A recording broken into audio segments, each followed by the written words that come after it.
Bagaimana ternyata nanti puasa berperan atau sangat berpotensi untuk menjaga kadar gula darah kita tetap normal.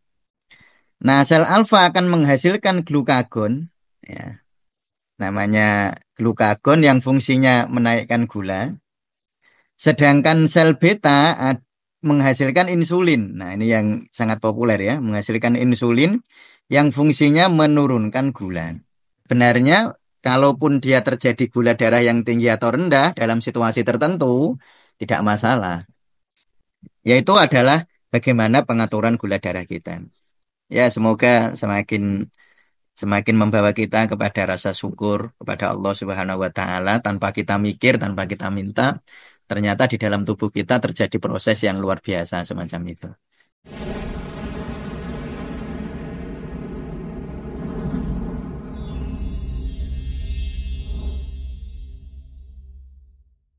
Assalamualaikum warahmatullahi wabarakatuh. Salam jumpa lagi di kuliah terapi puasa.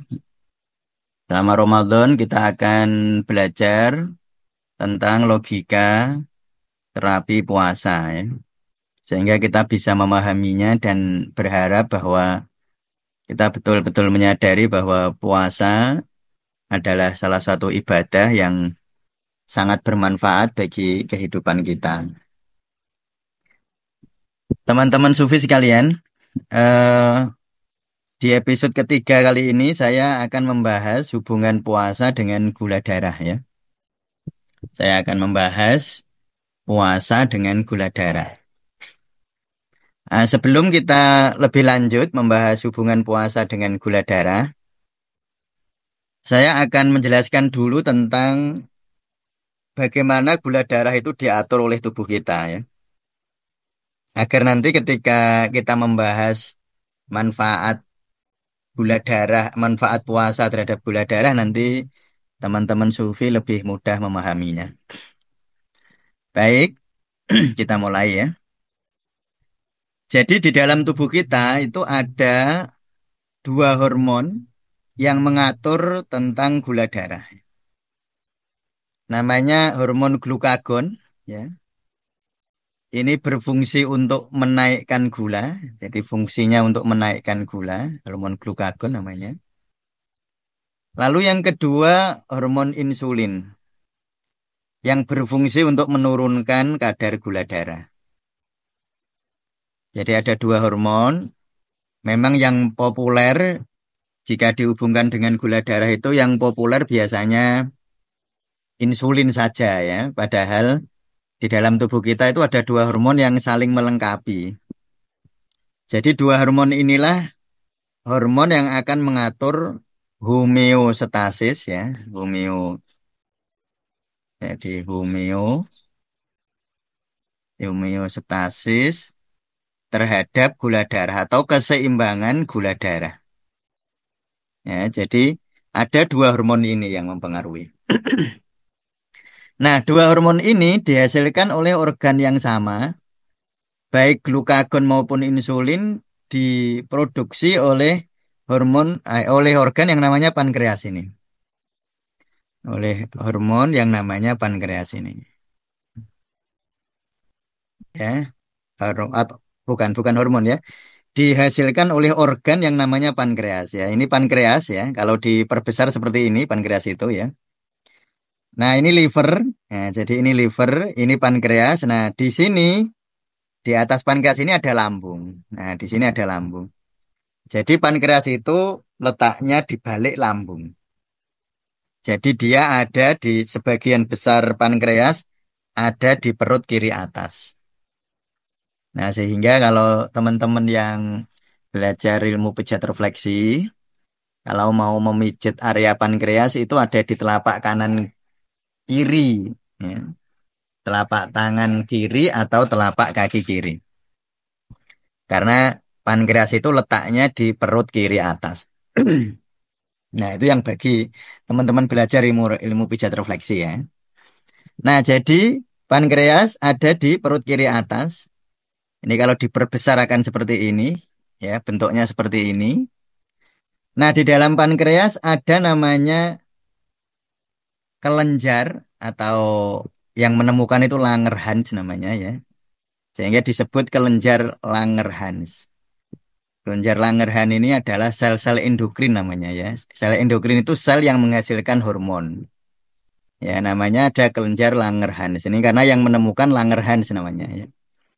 Nah, di Langerhans ini, di sel Langerhans ini dibagi dua.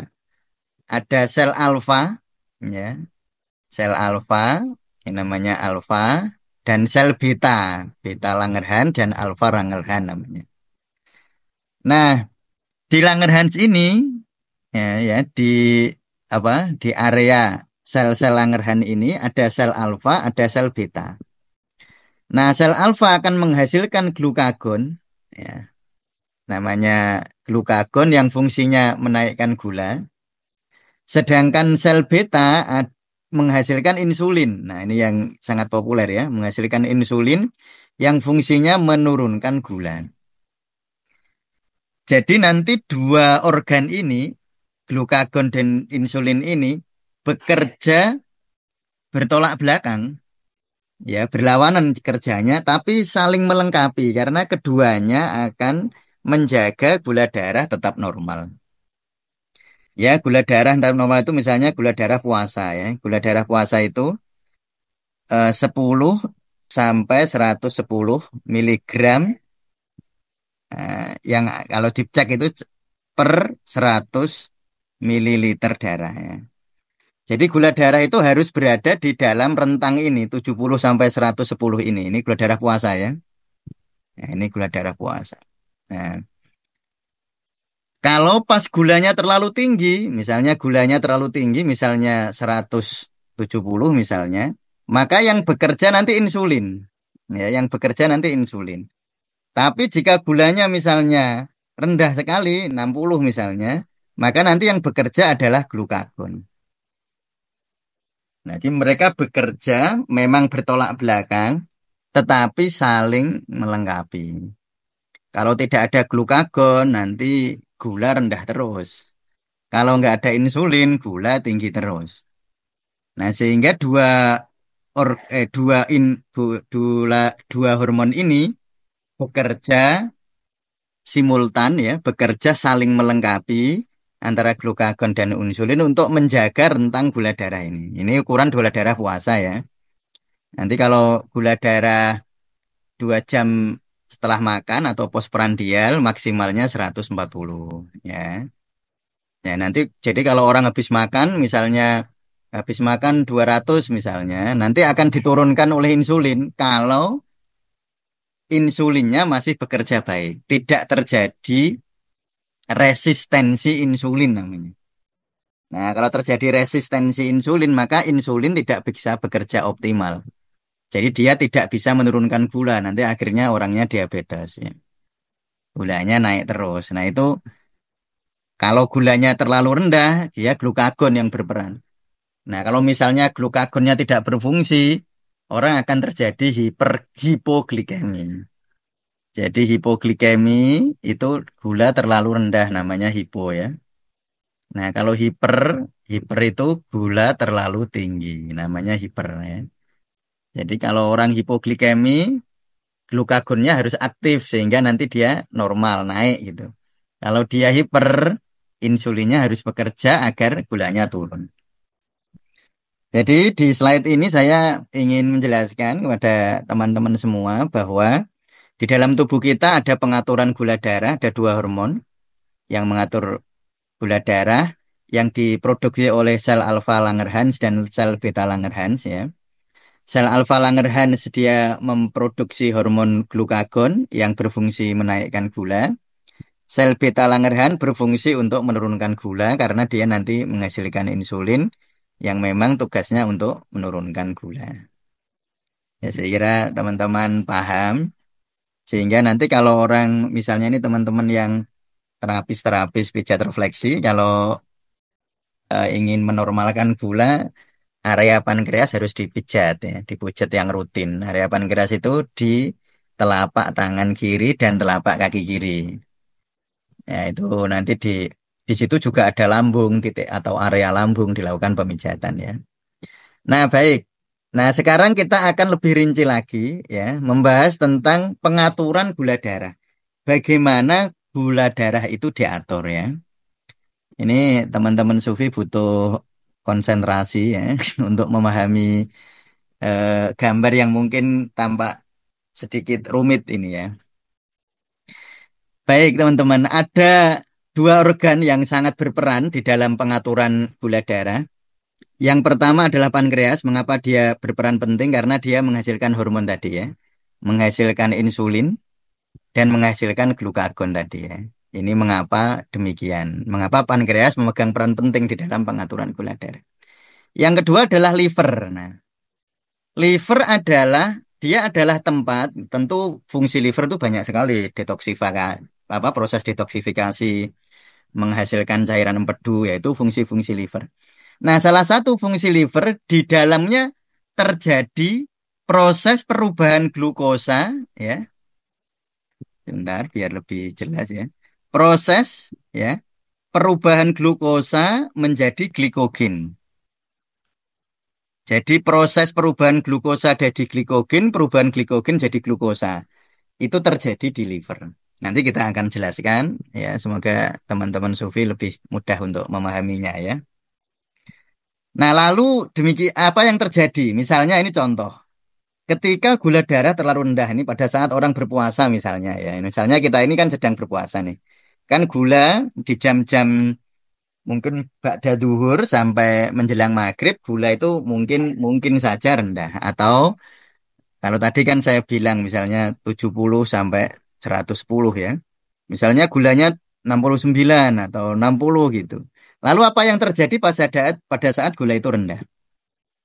Nah, gula yang rendah akan memicu pembentukan glukagon. Nah, tadi ya, glukagon ini fungsinya menaikkan gula, ya, menaikkan gula. Yang produksi pankreas ini, ya, diproduksi oleh pankreas ini glukagon. Nah, teman-teman perhatikan gambar apa panah yang warna hijau ini ya. Nah, ini panah yang warna hijau ini. Perhatikan gambar panah yang berwarna hijau. Ketika gula rendah, ya, ketika gula rendah, maka akan terjadi apa? Terjadi pemicuan ya produksi glukagon. Jadi glukagon akan dipicu produksinya. Sel alfa pankreas, sel eh, Langerhans ya, alfa Langerhans ya, yang ada di dalam pankreas akan memproduksi glukagon yang memicu tadi gula yang rendah tadi. Nah, ketika glukagon ini tinggi, maka di dalam liver terjadi, nah ini tadi yang saya sebut tadi, di liver akan terjadi perubahan glikogen menjadi gula. Ya. Perubahan glikogen menjadi gula. Glikogen itu apa? Glikogen itu simpanan, simpanan gula. Dia ada di dalam liver. Ada juga ada di dalam sel-sel otot tertentu, tapi paling banyak di liver, paling dominan ya. Jadi ketika seseorang itu gulanya rendah, glukagon akan memicu perubahan glikogen menjadi glukosa, menjadi gula ya. Nanti gula ini akan dialirkan ke dalam darah sehingga gula di dalam darah naik. Ya, sehingga gula di dalam darah akan naik. Jadi tadi ketika awalnya gulanya rendah lalu gulanya naik. Ya, diperhatikan panah yang berwarna hijau ini ya. Nah, ini. Sebaliknya ketika gula itu tinggi, nah ini gula tinggi nih. Misalnya teman-teman habis makan atau berbuka puasa misalnya, berbuka puasa dengan terlalu banyak makanan manis buatan ya. Nah, ketika teman-teman makan hal-hal yang memaniskan, apalagi itu buatan, bukan manis yang alami, maka mudah gulanya itu mudah sekali jadi naik. Nah, ketika gula itu naik, maka di dalam tubuh kita akan di dalam pankreas ya akan terpicu untuk memproduksi insulin ini. Jadi gula yang tinggi akan memicu produksi insulin ya. Nah, gula yang tinggi akan memicu produksi insulin. Nah, sehingga insulinnya jadi naik. Nah, apa tugas insulin? Pertama, dia akan memicu masuknya gula atau glukosa ke dalam sel tubuh, ke dalam jaringan. Jadi gula yang tinggi tadi dibawa oleh insulin untuk dipakai, untuk digunakan ya, digunakan sebagai sumber energi, ya, digunakan sebagai sumber energi. Nah, ternyata kalau lebih, wah ternyata sudah cukup nih, sudah cukup gula yang dibutuhkan untuk sumber energi, maka insulin akan memicu, ya, akan memicu perubahan glukosa menjadi glikogen. Jadi disimpan gitu teman-teman ya. Kalau tadi glukagon mengubah mengubah glikogen menjadi glukosa sehingga gulanya naik. Insulin sebaliknya mengubah glukosa menjadi glikogen. Nah, jadi insulin itu sebaliknya ya, mengubah glukosa menjadi glikogen sehingga disimpan. Yang terjadi apa? Maka gula akan turun. Nah, terjadilah penurunan gula ini. Nah, terjadilah penurunan gula ini. Ya, jadi saya kira teman-teman bisa memahami ya bagaimana pengaturan gula darah ini. Ya.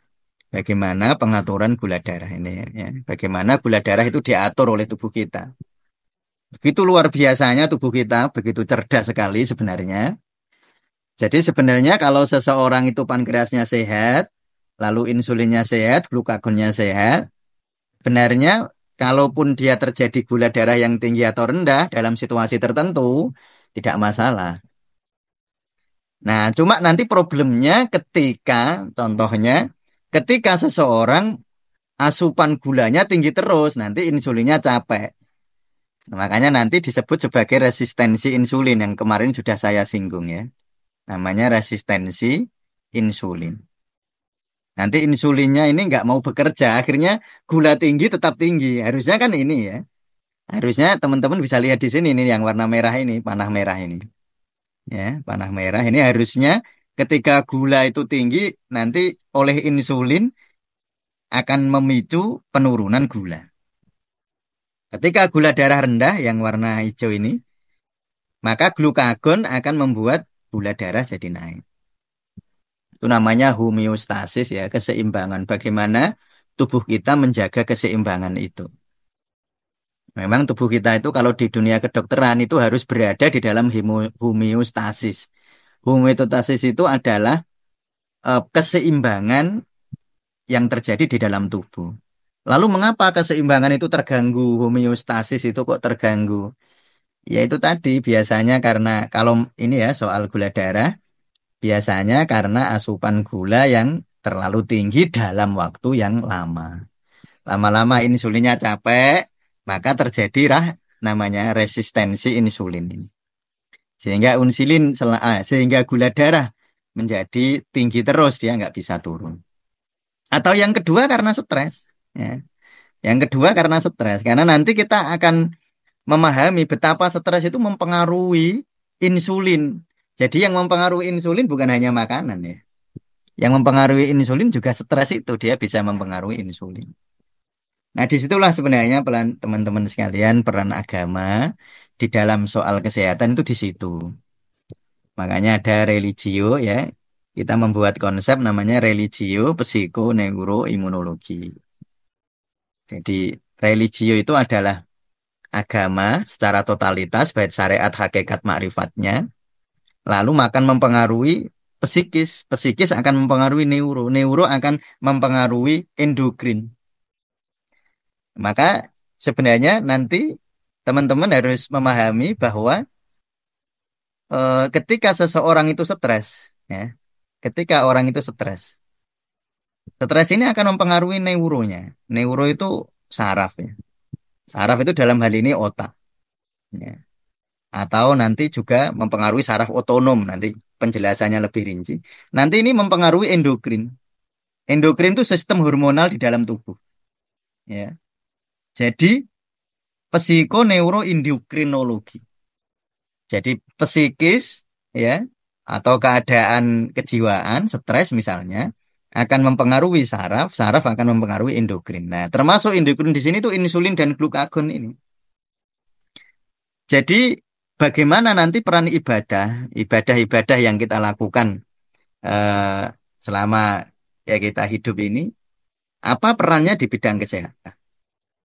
Nah, nanti itu bisa dijelaskan secara ilmiah, secara logis ya, bukan secara eh, klenik ya, tetapi betul-betul memang agama misalnya membaca Al-Quran, zikir, sholat, puasa, bagaimana ibadah-ibadah itu berpengaruh ke tubuh kita.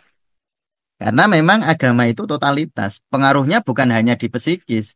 Jadi kita jangan memisahkan antara jasad atau fisik, psikis, dan rohani. Karena itu satu kesatuan kemanusiaan kita.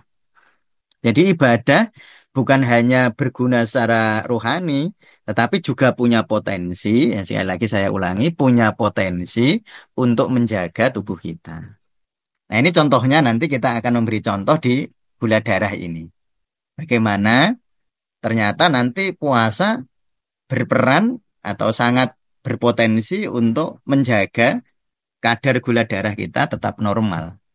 Karena nanti dengan puasa tidak terjadi akan mengurangi kejadian resistensi insulin. Karena dengan berpuasa kita mengurangi asupan yang masuk di dalam diri kita dibanding 11 bulan yang lalu saat kita tidak berpuasa.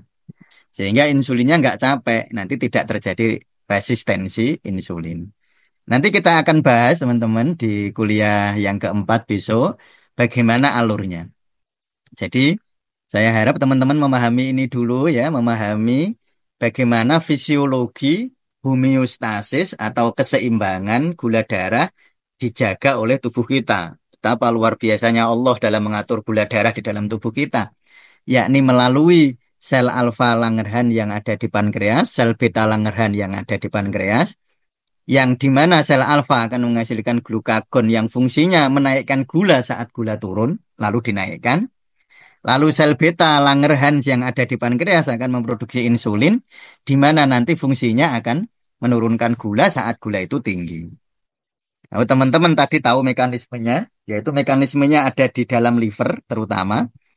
Glukagon akan memicu pecahnya atau berubahnya glikogen menjadi gula sehingga gulanya naik. Insulin sebaliknya akan mengubah glukosa menjadi glikogen sehingga gulanya turun. Yaitu adalah bagaimana pengaturan gula darah kita. Ya, semoga semakin semakin membawa kita kepada rasa syukur kepada Allah Subhanahu wa taala tanpa kita mikir, tanpa kita minta. Ternyata di dalam tubuh kita terjadi proses yang luar biasa semacam itu. Cukup sekian untuk kuliah hari ini. Terima kasih. Semoga bermanfaat. Kita lanjutkan di episode berikutnya. Assalamualaikum warahmatullahi wabarakatuh.